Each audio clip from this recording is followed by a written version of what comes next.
মানত করেছো মা, রক্ষা। মা গঙ্গার কোলে সঁপে দাও তোমার সন্তান, মা আবার তোমার কোল ভরিয়ে দাও।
হয় না মা, সংকল্প যখন করেছো তখন সগমনে তোমাকে যেতেই হবে। এসো মা। না না, আমি পুড়ে মরতে পারবো না, আমার বাঁচতে দিন, আমার বাঁচান।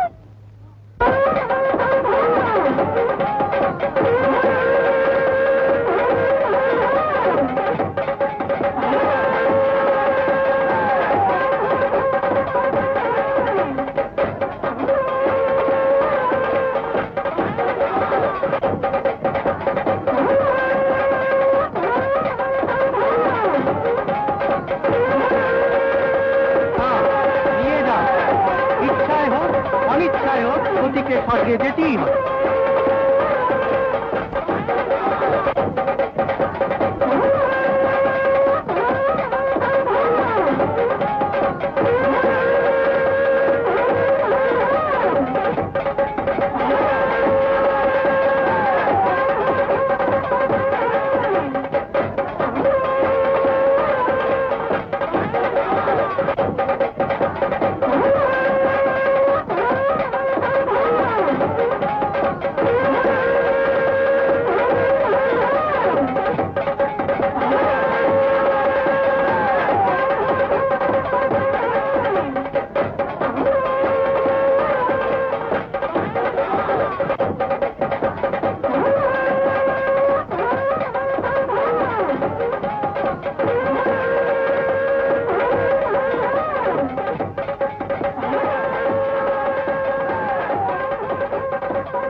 রামমোহন,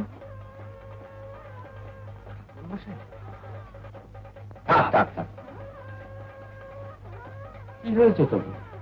চোখে জল কেন? এমন ভাবে যে আপনার সঙ্গে দেখা হবে তা আমি ভাবতেও পারিনি। আপনি কেমন আছেন? ওসব কথা পরে হবে। এখন বলো, তুমি কাঁদছিলে কেন? কি হয়েছে? ও কিছু নয়। রামমোহন, ঠাকুর মশাই, সতীদাহ দেখলাম ওই ঘাটে।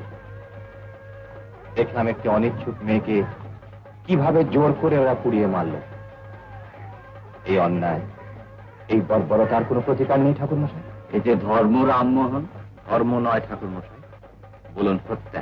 তোমার কাছে হয়তো এ হত্যা, কিন্তু একেই ধর্ম বলে মানে ভারতবর্ষের কোটি কোটি হিন্দু। হিন্দু? কে হিন্দু ঠাকুর? আমি সারা ভারতবর্ষ খুঁজেছি, কিন্তু হিন্দু কোথাও দেখলাম না। দেখলাম শুধু কতকগুলো দল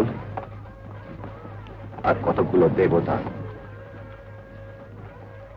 সত্য কোথাও নেই ঠাকুর মশাই। রয়েছে শুধু সংস্কার, আর রয়েছে জাতিভেদ, সতীদাহ, গঙ্গাসাগরের সন্তান বিসর্জন, তান্ত্রিকের নরবলি, আর তীর্থে তীর্থে পাপের উৎসব। ঠাকুর মশাই, সে সত্য কোথায় আছে বলতে পারেন, যা সারা ভারতবর্ষকে একসঙ্গে মেলাতে পারবে, ভেদাভেদ ভুলে সারা দেশ জুড়ে এক মহাজাতিকে গড়ে তুলতে পারবে? আছে, এই ভারতবর্ষেই তা আছে রামমোহন। আছে? হ্যাঁ, আছে। আমাদের শাস্ত্র, আমাদের উপনিষদ মানুষের সব প্রশ্নেরই উত্তর দিয়েছে রামমোহন।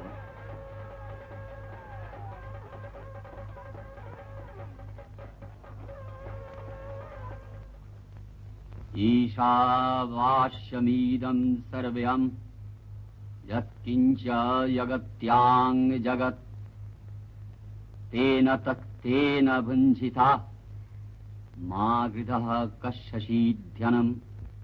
জগতে যাহা কিছু অনিত্য বস্তু আছে সব ঈশ্বরের দ্বারা আবরণীয়। ত্যাগের দ্বারাই ভোগ করো, কারো ধনে লোভ করিও না।